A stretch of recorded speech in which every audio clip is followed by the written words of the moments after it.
Buenos días, hermanos. Dios los bendiga. Hoy estamos a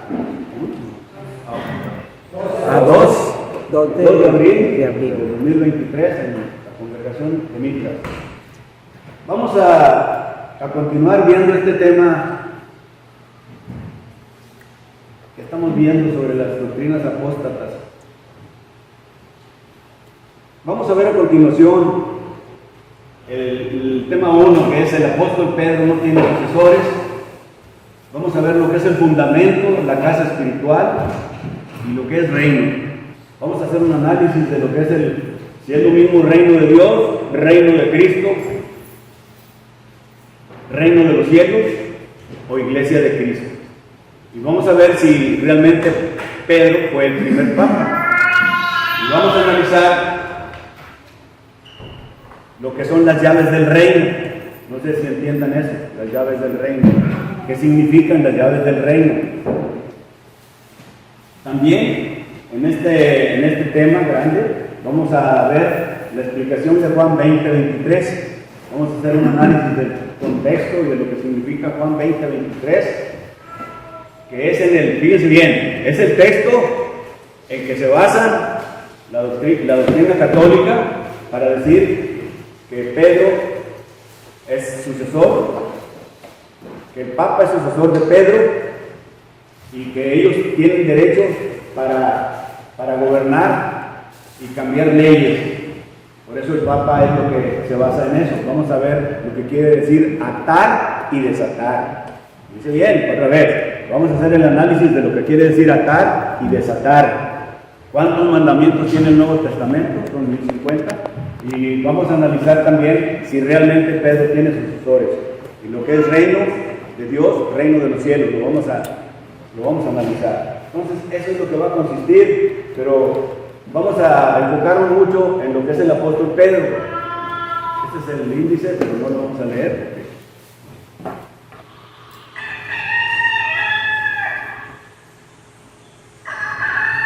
Vamos a callar al gallo.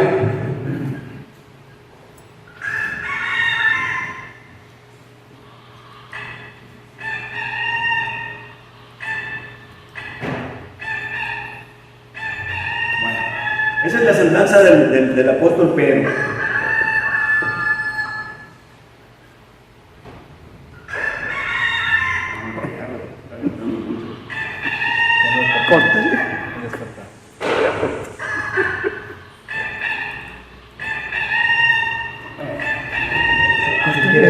No se quiere callar. Ya no me calla. Bueno. Entonces, hermanos, miren, vamos a empezar con esto. El apóstol Pedro no tiene sucesores. El apóstol Pedro no tiene sucesores. Porque Jesús no dio solo a Pedro el derecho de enseñar y gobernar con autoridad, que es en lo que se basa Juan 20:23, de lo que se basa la doctrina católica, sino que esa autoridad también se lo dio también a otros apóstoles, y lo vamos a analizar con texto. Ahí en la figura estamos viendo a Pedro y Cornelio. Pedro y Cornelio. Acuérdense que Cornelio, ¿quién era Cornelio? Fíjense bien. Cornelio era un centurión de la compañía italiana. Él era una persona, era prosélito, o sea que no era judío. ¿Saben qué quiere decir prosélito? ¿Qué quiere decir? Seguidor. Un seguidor. Entonces, y acuérdense cómo estuvo la historia de Cornelio, ¿verdad? Que un ángel se le apareció y que tenía que traer a Pedro, y a Pedro también se le apareció varias visiones para que tuviera que predicarle a los gentiles, porque Pedro estaba terco que nomás a los judíos. Entonces, Cornelio fue el primer gentil que se convirtió, ¿verdad? Y su gente, ahí su familia. Entonces Pedro, ¿y qué pasa cuando Pedro llegó a la casa de Cornelio? Pues se arrodilló. Se arrodilló. Entonces, dice, cuando Pedro entró, salió Cornelio a recibirle y postrándose a sus pies adoró. Ahora, si Pedro, como es el sucesor del Papa, ni a Pedro dejaba que se le arrodillaran, y el Papa sí tienes que arrodillar, porque según ellos es el vicario o sustituto de Cristo. Entonces, ¿y qué le dijo Pedro? Levántate, pues yo mismo también soy hombre. Fíjense bien, entonces, ¿cómo está la contradicción? Si al Papa se tienen que arrodillar todos, entonces, fíjense bien, dice, esto nos extraña cuando Cornelio se arrodilló, dice, porque Cornelio era hombre temeroso de Dios, pero aunque era un hombre ejemplar, todavía le faltaba entendimiento, o sea que no tenía el conocimiento de que no se debe adorar a otro hombre. Entonces, sin embargo, aún el apóstol Juan se postró a los pies de un ángel para adorarlo. Acuérdense que también Juan cometió la misma falta, ¿ves? Entonces, a él también le faltó entendimiento, porque ¿qué le dijo el ángel a Juan? Fíjense bien lo que le dijo: mira, no lo hagas, yo soy consiervo tuyo y de tus hermanos, adora a Dios. Entonces, vemos en esa ilustración de que ni Pedro permitía que se le hincaran, como acá el Papa sí permite todo eso. Eso es lo que estamos viendo, que el apóstol Pedro no tiene sucesores, ni el apóstol Pedro fue el primer Papa, como se dice, y lo vamos ahorita a desmenuzar. Entonces, fíjense bien, dice, seguramente en la mente de Cornelio, Pedro tenía que ser un hombre muy importante, porque un ángel de Dios le dijo que lo trajera. Acuérdense cómo estuvo la historia de la conversión de Cornelio. Entonces, este militar romano mostró mucha humanidad al postrarse a los pies de un judío pescador. Realmente Pedro era un pescador. Entonces, ese es el punto, hermanos. Entonces, pero fíjense bien, aquí les voy a explicar lo que es adorar. ¿Qué quiere decir adorar? Dice, el adorar es un acto, hermanos. No es un sentimiento o emoción, sino algo que se hace. Fíjate bien, el adorar es un acto. Por ejemplo, los actos que tenemos, los cinco, ¿cómo le llamamos? Los 5 actos de adoración le llamamos actos. A lo que es orar, predicar, participar en la cena del Señor, ofrendar, le llamamos actos. No son cosas de emoción, ¿ves? Entonces dice, el adorar es un acto, fíjense bien, no es un sentimiento o emoción, sino algo que se hace. La palabra adorar traduce proskuneo, un verbo transitivo que significa hincarse hacia, y se usa de adorar a Dios, etc. Entonces, pero el verbo adorar siempre se asocia con el hacer, es un acto, y no es el sentir, no se asocia con el sentir. Eso es lo que les quiero explicar. Entonces ahí está, que el apóstol Pedro no tiene sucesores, y Jesús no dio solo a Pedro el derecho de enseñar y gobernar con autoridad. Eso es lo que vamos a ver, porque vamos a ver las llaves del reino. Cuando todos escuchan, y de ahí y tienen que saber ustedes como miembros de la Iglesia de Cristo, cómo convencer a una persona católica, ¿verdad? Porque ellos se agarran esos textos, y ahorita lo vamos a ver, Mateo 16, Mateo 18, ¿ves? De que tú eres Pedro, que es la roca, todo eso, ahorita lo vamos a ver. Entonces, ese es el punto. Nomás que quiero que vean el ejemplo de Pedro y Cornelio, y de Juan, el apóstol Juan también, que se postró a los pies de un ángel para adorarle, y el ángel le dijo, no, eso no, nomás a Dios. Entonces, ese es el punto, hermano. Ahora, ¿cómo consideran a Pedro en la Iglesia Católica Romana y en la Católica Ortodoxa? Pues la respuesta que lo consideran como el Papa. Dice, la máxima autoridad de la Iglesia Católica Romana es el Papa. Esta iglesia está organizada jerárquicamente y en su cúspide está el Papa. Es como está organizada. Nosotros aquí el organigrama de la Iglesia de Cristo, pues ya saben bien cómo está, ¿verdad? En el lado divino, el organigrama de la Iglesia de Cristo tiene el lado divino y el lado humano. El lado divino, ¿quién está? Dios, Cristo, los apóstoles, el Nuevo Testamento. Así está. Y en el lado humano están los ancianos, si es que los hay, y abajo de ellos, acuérdense que estamos todos, los diáconos, el evangelista, el predicador, los miembros, los maestros. Entonces, ese es el organigrama, pero ellos no tienen en forma triangular, o sea, arriba está el Papa, pero abajo tienen todo lo demás. Entonces, ese es el punto, ¿no? Acuérdense que la Iglesia Católica se tuvo cisma, una división en el año 1054, que se dividió en la Iglesia de Turquía, la ortodoxa, y la Iglesia Católica Romana. Se dividieron. Entonces, ese es el punto, que ellos tuvieron esa división. Entonces, hermanos, miren, la Iglesia Católica Romana, y fíjense cómo lo identifican. Identifica a Pedro a través de la sucesión apostólica. O sea, ellos dicen que hay sucesión apostólica, como el primer papa, así lo tienen. Entienden que Jesús edificó su iglesia sobre un hombre, Pedro. Entonces, porque se basan en otros argumentos, en las palabras que dirigió Jesús. Mire, fíjese bien, ¿en qué se basan ellos? Para que ustedes les puedan refutar con la Biblia. Dice, tú eres Pedro, y sobre esta piedra edificaré mi iglesia, y el poder de la muerte no prevalecerá contra ella. Yo te daré las llaves del reino de los cielos. Todo lo que ates en la tierra quedará atado en el cielo, y todo lo que desates en la tierra quedará desatado en el cielo. Ese es Mateo 16, 18 y 19. Dice, tú eres Pedro. Ahorita lo voy a explicar en la diapositiva 20, donde dice, tú eres Pedro. Y aquí de memoria ya se lo deben saber. Cuando dice, tú eres Pedro. Pedro, ¿qué quiere decir? ¿Qué quiere decir? Petros, en griego. Y es una cosa, es una piedrita. Dice Jesús, tú eres Pedro. Al decir Pedro, es Petros. Petros es piedrita chiquita. Y sobre esta roca, que es Cristo, roca, ¿verdad? Roca quiere decir Petra.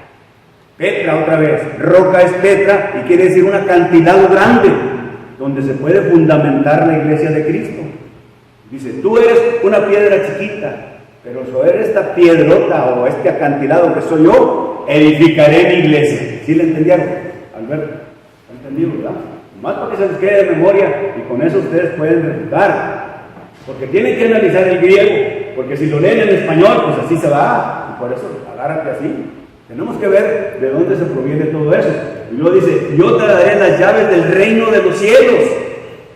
Y ahí también, lo voy a explicar más adelante, ya desglosado, dice, yo te daré las llaves del reino de los cielos. Ah, no, pues fíjate, pues él tiene las llaves del cielo. Entonces es el sucesor. ¿Pero a qué se refiere eso? Las llaves del reino de los cielos quiere decir que Cristo le dio autoridad a Pedro para que predicara. Le dio dos llaves para empezar. La llave para que le predicara el primer sermón evangelístico a los judíos, en Hechos 2. Y le dio otra llave o la misma, pero para que le predicara el evangelio a los gentiles con Cornelio. Otra vez, resumen, fíjese bien. Cuando dicen las llaves del reino de los cielos, los católicos dicen, no, fíjate, te lees el español, pero sí saben, más que se hacen. Los sacerdotes católicos están bien preparados, estudian idiomas y cuánto. Tampoco no estudian el griego, esto es fácil. ¿Ves? Dice, sobre todo lo que dice Roca, Petros y Petra. Dice, las llaves del reino de los cielos, otra vez, ¿qué son las llaves? Le dio permiso, la autoridad, para que iniciara la iglesia de Cristo en el año 33. ¿Ves? Inició la iglesia de Cristo en el año 33, cuando descendió el Espíritu Santo. Que Cristo lo mandó. ¿Ves? Todo mandado por Cristo. Entonces, ahí le dio el permiso para que le predicara el evangelio. ¿A quién? Número 1, a los judíos. ¿Ves? ¿Y dónde lo leemos? En Hechos 2, de memoria.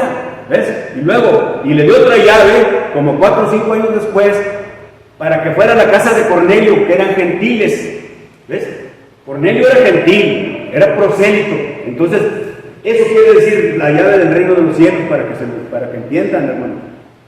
Y la otra, que dice, para que atar y desatar. ¿Qué quiere decir atar? Permitir y prohibir, hermano. Atar quiere decir prohibir. ¿Ves? Y desatar, ya no, ¿verdad? Desatar, permitir. Fíjate, pero ¿qué permitir y qué prohibir? Lo que dicen los 100, hay 1050 mandamientos en el Nuevo Testamento. Entonces, todo está ahí. Entonces ellos tenían todo lo que atas en la tierra, le estaba diciendo a Pedro, y quedará atado en el cielo. Y lo que desates en la tierra quedará desatado en el cielo. Pero ellos se basan en Juan 20:23, en retener y perdonar todo lo que remitieres y todo lo que retenieres, ¿ves? Y ahí se basan ellos de que tienen autoridad para perdonar pecados, ¿ves? Por eso el Papa perdona pecados y hace leyes. Acuérdense que aquí no hay ni una ley que podamos hacer nosotros como humanos, porque Cristo es el dador de leyes.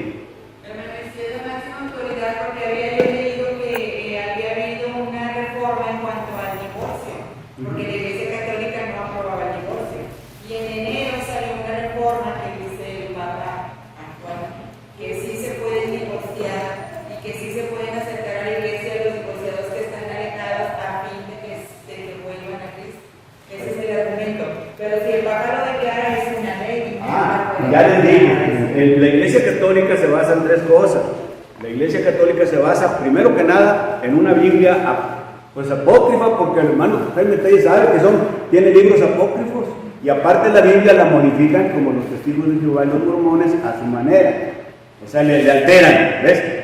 Dicen, no, nosotros creemos en la Biblia, dice, según ellos, pero está modificada. En otra cosa, en lo que acabas de decir tú, en lo que diga el Papa, para empezar, ¿ves? Y en las tradiciones, son en tres cosas. Por eso un miembro de la Iglesia de Cristo vas a discutir con nosotros nomás el Nuevo Testamento, pero ellos te salen con otras tres, pues cuando los convences, ¿verdad? Entonces así está la cosa. Entonces, y eso que dices tú, el Papa ya está modificando y sigue modificando. ¿Ves? Entonces ese es el punto, hermano, que otra vez en resumen, ¿qué les estoy diciendo? Que la Iglesia Católica dice que es el primer Papa, Pedro. Segundo, no entienden lo que es Petra y Petros. Cuando Jesús habla, dice, tú eres una piedrita, Petros, Pedro, eso quiere decir. Y en cambio, yo soy la roca del acantilado, y sobre él va a poner la iglesia, va a edificarla. Entonces ese es el punto, hermano, que lo estoy explicando. Dice bien, los católicos enseñan la doctrina de la sucesión apostólica. En otras palabras, los sacerdotes son descendientes, según ellos, espirituales, directos de los apóstoles.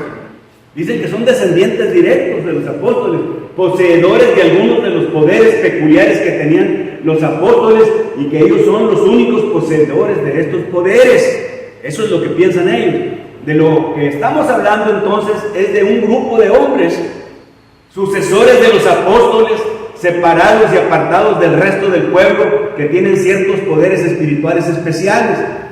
Estos poderes, aunados a la posición que estos hombres ocupan en la iglesia, los elevan por encima del resto de sus semejantes.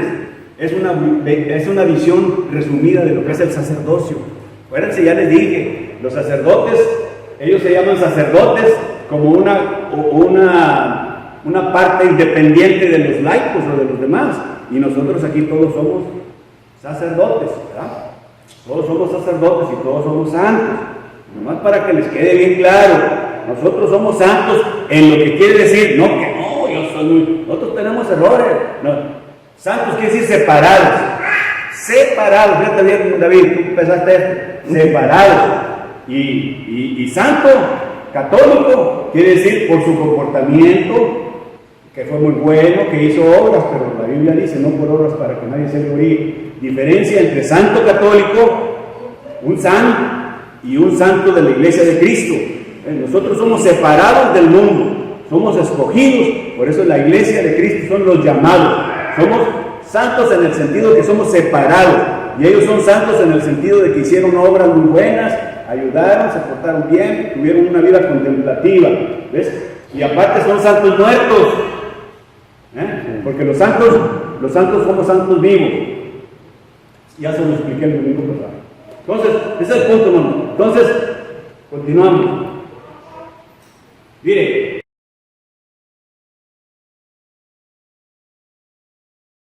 también soy hombre, o sea que ahí está el punto. Más para que se les quede bien.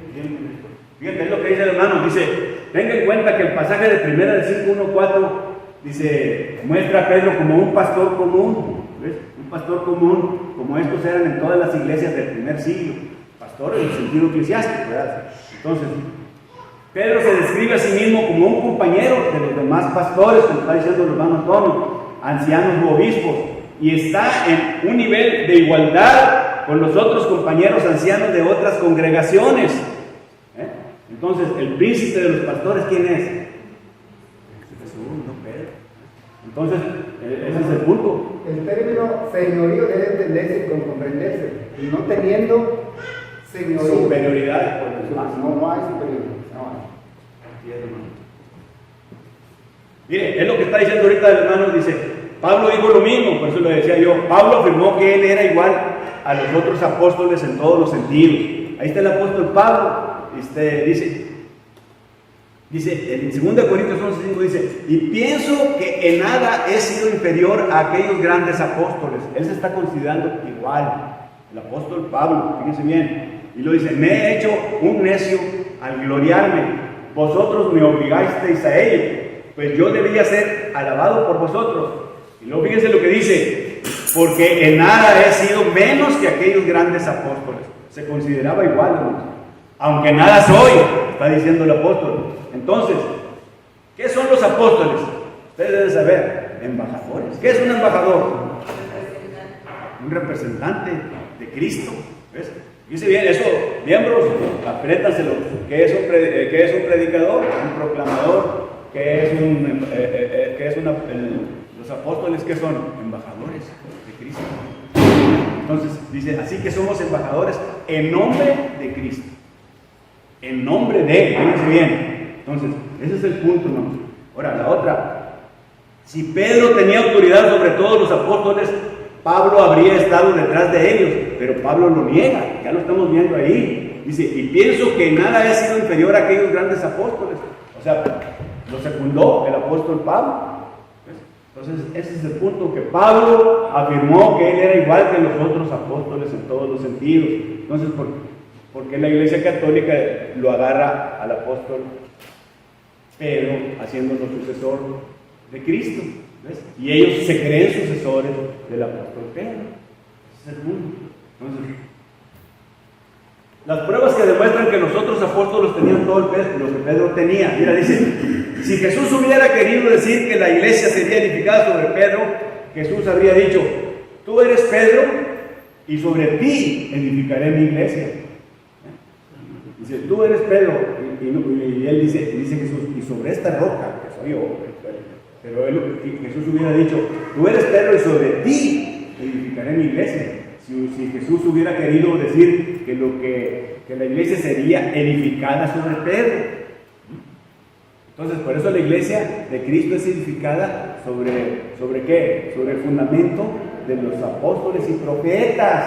Fíjate, vamos a ver en Efesios 2:20 todo eso. La iglesia de Cristo es fundamentada. Haz de cuenta que la iglesia de Cristo tiene un cimiento, una cimentación. Lo primero, ¿verdad? Se le echa la cimentación. Entonces, ahí está fundada la iglesia de Cristo. Hagan en cuenta que es una casa. Entonces, la cimentación está, el fundamento de ellos es los apóstoles y los profetas. No nomás un apóstol. ¿Ves? Y la piedra angular, ¿qué es la piedra angular? En la construcción. Es la piedra donde se distribuye la construcción de cualquier edificio, ¿verdad? O sea, son la cimentación y todo lo que lleva la viga, ¿sabes cuenta? Entonces, la piedra angular, ¿quién es? Es Cristo. ¿Ves? Entonces, el error de ellos es el decir que nomás en uno solo. Pero Efesios te está diciendo, ahorita vamos a ver, que son los apóstoles y los profetas. Entonces, ahí vamos. Entonces, ese es el punto. Ahora, la que sigue, fíjese bien. Dice, y yo también te digo, bueno, ya lo vimos. Jesús solo le recuerda del apodo Pedro que le había dado. Cuando dice el texto, y Andrés le trajo a Jesús, y mirándolo Jesús dijo, tú eres Simón, hijo de Jonás, tú serás llamado Cefas, que quiere decir Pedro. O sea, le cambió el nombre a Jesús. Él se llamaba ¿cómo? Él se llamaba Simón, hijo de Jonás, porque antes así se identificaban los apóstoles. David, hijo de fulano de tal, Dios, hijo de fulano de tal, así se identificaban ellos. Entonces, y él era Simón, hijo de Jonás. Tenía un hermano que también es apóstol, que era pescador, ¿cómo se llamaba? Andrés. ¿Sí, verdad? Andrés. Y luego dice, pero él ya le cambió el nombre. De ahí proviene, fíjese bien, hermano Jesús. De ahí proviene el nombre de Cefas. Yo creo, no sé si Cefas es en arameo, Dice Cefas, que quiere decir Pedro. Realmente Pedro, Jesús se llamaba Simón. Jesús le cambió el nombre por Pedro, que quiere decir Cefas en el idioma de Jesús. ¿Ves? Y Pedro ya en el griego, como se escribió la Biblia, en el Nuevo Testamento, es Pedro, es Petros, que quiere decir una piedrita. Así es como se analiza, porque tengan que saber esto. Entonces, fíjense bien, mira, aquí está, el concepto católico sobre el fundamento de la iglesia. Los fieles, dicen ellos, el concepto uno de ellos, los fieles somos cada uno de estas piedras que forman parte de la construcción de la iglesia. Ahí sí tienen razón, ahorita lo vamos a ver. O sea, los fieles somos cada uno de estas piedras. Hagan cuenta lo que está ahí arribita, todos los ladrillitos, nosotros somos. Y lo dice, concepto 2, Cristo es la piedra angular que sostiene a la iglesia. Jamás está correcto. Pero el 3 dice, Pedro es la piedra sobre lo que se comienza a construir la iglesia. Pero los demás apóstoles, o sea, si Jesús hubiera querido decir que la iglesia sería edificada sobre Pedro, habría dicho, tú eres Pedro y sobre ti edificaré la iglesia. ¿Ves? Pero ese, fíjese abajo cómo está. Los católicos, dice, católicos, fundamento es solo Pedro. ¿Lo están viendo? Abajo. O sea, aquí abajo, en católicos. Y Efesios 2:20 dice el fundamento. Pero Efesios 2:20 ellos no toman en cuenta porque el fundamento está sobre los apóstoles en plural y los profetas. O sea, el fundamento no está nomás sobre el apóstol Pedro. Eso es lo que quiero que lo vean. ¿Sí? ¿Sí está bien? ¿Está bien? Está bien entendido. ¿Ok? A ver. Tengo aquí el origen. Échale. El nombre dice de latín Cefas, del griego antiguo Cefas, piedra. Contundente. Es lo mínimo. Porque es Una piedrita. va a ser la roca. Ok, está bien. Es que tú traes, está bien porque traes otra tracción, ahí está, otra versión del hermano Telles, está muy bien. O sea, creo que la versión de ellos no varía mucho en lo que tenemos. El problema aquí es la práctica. La práctica, porque la escritura dice una cosa y ellos hacen otra. Lo interpretan de otra forma, de manera. Sí, es lo que la práctica, sí, es lo que le digo. Los sacerdotes católicos son muy estudiados, hay que reconocer, porque ellos tienen idiomas y saben bien el griego y saben todo. Pero como dice usted, la práctica, y porque son dogmas y doctrinas que les imponen los papas, ¿verdad? En eso se basan ellos. A ver, hermano, a ver. Parece ser que esto de tú eres la roca, piedra, también viene del carácter de Pedro, ¿no? Pedro era el más aventado, vamos a decir en pocas palabras, el más aventado de todos, el carácter sólido. Es lo que les iba a dar más que Pedro se me atravesó ahí en el día de la enseñanza. Sí, por ahí viene también. Es cierto. Sí, Pedro tenía ese carácter impulsivo, es que así muchas veces tenemos eso, ¿verdad? Pero acuérdense que nosotros, si vamos a exhortar, hay que hacerlo con paciencia y doctrina. Y así está experimentado. Y Pedro tenía ese, así somos. Yo, por ejemplo, a veces soy así, todos somos porque todos tenemos diferente carácter, ¿verdad? Y Pedro era así, impulsivo. Pero Cristo lo escogió como quiera. Cuando Jesús preguntaba algo, Él era el primero. Él era el que contestaba. Acuérdense cuál fue el último milagro que hizo Jesús. La oreja. ¿Quién se la cortó? ¿Cómo se llama? Malco. ¿Quién se la cortó? Pedro. Porque Pedro era el rey. Acuérdense que los apóstoles cuando andaban con Jesús traían espada, hermano. Traían espada, parece que 2 era permitido. Y Pedro era el primero. Eso es lo que tiene Pedro. Yo tengo un tema de Pedro, está muy bien la semblanza de Pedro. Nomás que de ahí lo agarran, porque como era el dirigente de los demás, de ahí lo agarran ellos. No, pues va a ser el sucesor. Incluso por ahí le dice Pedro, yo nunca te negaré, nunca daré mi vida por ti. Y entonces cuando Jesús le dice, Me vas a 3 negar. veces me vas a negar, Después lo confirmó, acuérdense. Después lo confirmó porque lo nombró, porque le dio las llaves del cielo. Pero ¿qué quiere decir? Le dio la autoridad para que iniciara y abriera las puertas. ¿Para qué sirvió una llave? Para abrir puertas, para que abriera las puertas de la iglesia de Cristo a los judíos en el Pentecostés, en el año 33, cuando se inició la iglesia de Cristo. Le dio las llaves, que decir, la autoridad, pero para abrir o para iniciar, no para que tuviera autoridad sobre la iglesia, como lo agarran ellos. Porque al decir eso, ellos ya dicen, no, pues yo tengo autoridad, absolver, perdonar, dictar leyes. Pues ese es el punto, está bien, muy bien. Mire, vamos a ver lo que dice la Biblia. Dice, la Biblia dice que son piedras vivas, fieles, cristianos que hacen la voluntad de Dios y que ofrecen sacrificios espirituales aceptables a Dios y no conforme a nuestras tradiciones. Ese es el concepto de que los fieles, y eso es cierto, los fieles somos cada una de estas piedras, somos piedras vivas de la iglesia. Hermanas, las que están allá atrás, la iglesia somos los miembros, no es el edificio, nomás porque aquí hay pues un edificio, pero haga cuenta que cada ladrillito es un miembro, cada ladrillito que está ahí. Entonces nosotros somos cada ladrillito, somos piedras vivas, porque tenemos sacrificios aceptables a Dios, hacemos la voluntad de Dios, ¿sí? Entonces, ese es el concepto, ese es lo que les quiero decir. Ahora, fíjese bien, en Efesios 2:20 dice, edificados sobre el fundamento de los apóstoles y profetas, siendo la principal piedra del ángulo Jesucristo mismo. Ahí está la figura, ¿ves? O sea, está fundamentada lo que dice Efesios 2:20 sobre los apóstoles y los profetas, no nomás sobre Pedro. Ahí está la diferencia con la doctrina católica, ¿verdad? Entonces, ese es el punto. Ahora, cuando dice el concepto católico 3, allá abajo dice, Pedro es la piedra sobre la que se comienza a construir la iglesia. Ahí están equivocados. Solo Pedro y luego los demás apóstoles, ¿qué dicen? Dice, y los demás apóstoles, los profetas, como Moisés, Elías, etc. ¿Ves? Entonces, ya están ellos transgrediendo lo que dice Efesios 2:20. Entonces, la Biblia dice, ahí te va, edificado sobre el fundamento de los apóstoles y profetas. Ok, entonces sí está claro, ¿verdad? Con ese dibujito, que los ladrillitos somos cada uno de nosotros. Los miembros somos piedras vivas. ¿Sí?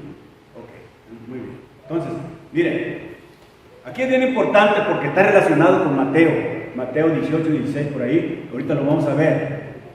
Ustedes han oído que dice reino de Dios, reino de los cielos, reino de Cristo, iglesia de Cristo. Son 4 conceptos, ¿ves? Entonces, mira, ahorita lo demostramos con texto. Dice, el reino de Dios, cuando dice el reino de Dios, fíjate bien, enfatiza que Dios es el autor de él, porque dice reino de.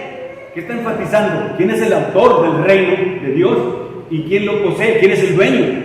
¿Ves? Cuando dice reino de Dios, es lo mismo que el reino de los cielos, nomás que aquí es lo que enfatiza, que el origen es de dónde, y la naturaleza es de él. ¿Ves? Es el origen y la naturaleza, cuando dice de los cielos, el origen de los cielos, la naturaleza de los cielos. Y el reino de Cristo, que es la iglesia, y ahorita lo vamos a demostrar. Reino de Cristo, porque Jesús lo usa indistintamente, iglesia y reino de Cristo. ¿Ves? Entonces, ahí va, dice bien. Para empezar, en lo práctico, los 4 términos, reino de Dios, iglesia de Cristo, reino de los cielos, en lo práctico no hay diferencia. Reino de Dios enfatiza que Dios es el autor de él y lo posee, y reino de los cielos, el origen y la naturaleza de él, ya lo vimos. Entonces, ahora, cuando dice mi reino, no es reino material, porque eso es lo que querían los judíos. Acuérdense que querían, por eso se lo mataron, porque ellos querían que, no, estaban bien contentos con él, pero después se le voltearon, porque ya cuando descubrieron que el reino de él era espiritual, no es de este mundo. Ellos querían que fuera un reino terrenal, para que, acuérdense que los judíos estaban dominados por los romanos. Como los Estados Unidos, que ahorita tienen invadido todo, según ellos, ¿verdad? Pero ya se les va a cambiar. Entonces, los romanos estaban invadiendo ahí y ellos tenían que pagarle los impuestos. Entonces, ellos se querían deshacer del imperio romano. Pero Jesús les dijo que su reino no era material, ni terrenal, sino que era espiritual. Dice, ni dirán, helo aquí o helo allí, porque he aquí el reino de Dios está entre vosotros. Respondió Jesús, mi reino no es de este mundo. Si mi reino fuera de este mundo, mis servidores pelearían para que yo no fuera entregado a los judíos, pero mi reino no es de aquí. ¿Verdad? ¿Se acuerdan cuando le cortó la oreja y le preguntaron, ¿por qué no te defiendes? No, a ver si me recuerdan esa anécdota, esa historia de que dijo Jesús, si yo tengo quien me defienda, legiones de ángeles, pues dármelo. O sea, Jesús si quería tenía legiones de ángeles que lo defendieran. Entonces, ese es el punto, hermano. Ahora, ¿qué entienden ustedes por reinado? ¿Reinado de Dios qué es? Es el control y dirección de Él. O sea, Dios controla y direcciona su reino y le da las directrices a seguir. ¿Ves? En la creación, en toda la creación, eso es lo que, es lo que hace Dios. Pues, y lo dice Daniel 4:7. No lo voy a leer porque ya me metería en más textos y ya se me está acabando el tiempo. Pero el reino de Dios es el reino de los cielos, también es el reino de Cristo y la iglesia. Ya lo vimos. Las 4 cosas, cuando ustedes les pregunten qué quiere decir eso, pues es lo mismo. O sea, iglesia, otra vez son reino de Dios, reino de Cristo, reino de los cielos. Ese es el punto, ¿no? Aquí dice, para que comáis y bebáis a mi mesa y en mi reino, y os sentéis en tronos juzgando a las 12 tribus de Israel. De cierto os digo que no beberé más del fruto de la vid. ¿Qué quiere decir esto? Que la cena del Señor, ¿dónde está? En el reino, y también está en la iglesia. Por eso el reino de Dios. Fíjate bien lo que dice el texto, David Cuellar. Aquí está diciendo que la cena del Señor está en el reino y también está en la iglesia, que es lo que celebramos. Ese es el punto que tenemos que saber. Yo sé que está un poco complicado, pero pues es la doctrina, hermanos. Es que el que me esté entendiendo, ¿sí están entendiendo un poquito? Más o menos, ¿verdad? Como quiera, esto lo voy a subir a YouTube. Ya ustedes calmaditos, ahí de acostaditos, lo pueden estar oyendo y viendo, pero lo voy a editar. Entonces dice, ¿pero qué entienden? ¿Qué es la iglesia de Cristo? Hablando de reinos, ¿qué es la iglesia de Cristo? ¿Qué somos? Es el reino de Dios en el sentido de ¿qué? De que es el único pueblo que voluntariamente se somete a la dirección de Dios en sus vidas. O sea, nosotros como iglesia somos los escogidos, ¿sí? Ya dijimos que somos los separados. Entonces esa es iglesia, ¿ves? Entonces la iglesia de Cristo, hablando de lo que estamos diciendo, es el reino de Dios, o el reino de Cristo, o el reino de los cielos. ¿En qué sentido? En que nosotros, no las iglesias protestantes evangélicas, no las iglesias católicas, no los mormones, no los musulmanes, nosotros, la iglesia de Cristo, miembros de la iglesia de Cristo, ¿ves? Es el reino de Dios, la iglesia de Cristo. ¿En qué sentido? En que somos el único pueblo que voluntariamente nos sometemos a la dirección de Dios. Los que no se someten y quieren hacer a Pedro sucesor, al Papa sucesor de Pedro, eso no se está sometiendo a la voluntad de Dios. Entonces esa no es la iglesia de Cristo, es lo que quiero decir con esto. ¿Ves? Entonces ese es el punto. Entonces ese es el asunto, ¿no? Y ahí viene el texto,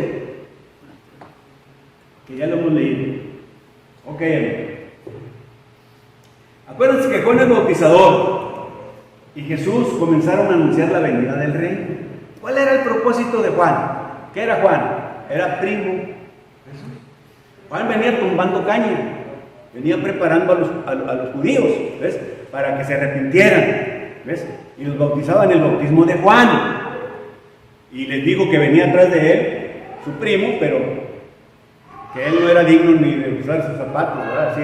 Entonces, ¿pero qué venían anunciando? Y luego llegó Jesús. Jesús, los 3 años y medio, como les he dicho, se la pasó anunciando su reino.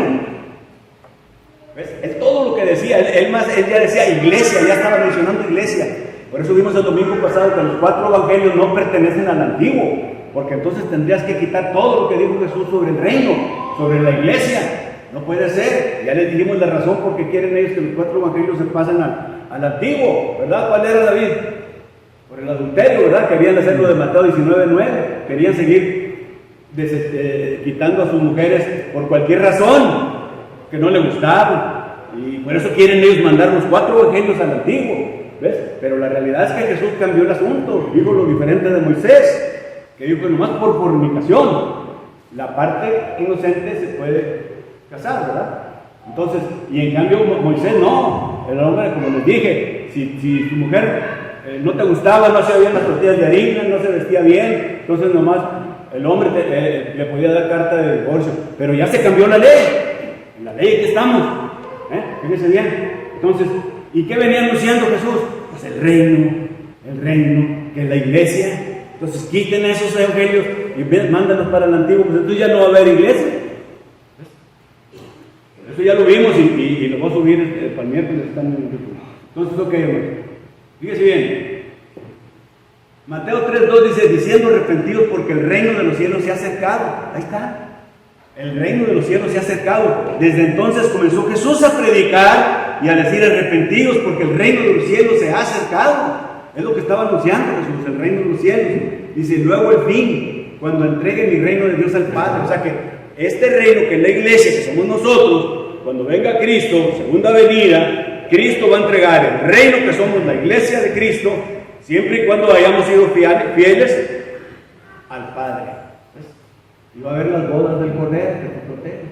Entonces, ese es el punto, hermano. Entonces, al formar parte de la iglesia recibimos el reino. Ese es el punto. Que dice, fíjese bien, dice Hebreos 12:28. Así que recibiendo nosotros un reino inconmovible, tengamos gratitud mediante ella, sirvamos a Dios, agradándole con temor y reverencia. Okay. Bueno, entonces ese es el punto. A ver cuánto termino aquí. Eso ya lo vimos. Déjame ver si pongo una grafiquita para que me entiendan mejor. Bien. Mira bien, aquí está otra vez gráficamente. ¿Se están fijando ahí donde está una aguilita y está una Petra? Petra quiere decir un acantilado, ¿sí? Entonces Petra quiere decir, más para allá, por último, ya se los voy a decir, sobre esta roca que es un acantilado, que es el fundamento, es Cristo. Esa roca es Cristo, la grande. Y Petro, si se fijan allá, unas piedrillas ahí chiquitas. Roca pequeña, piedrita. Eso ya se los expliqué. Entonces,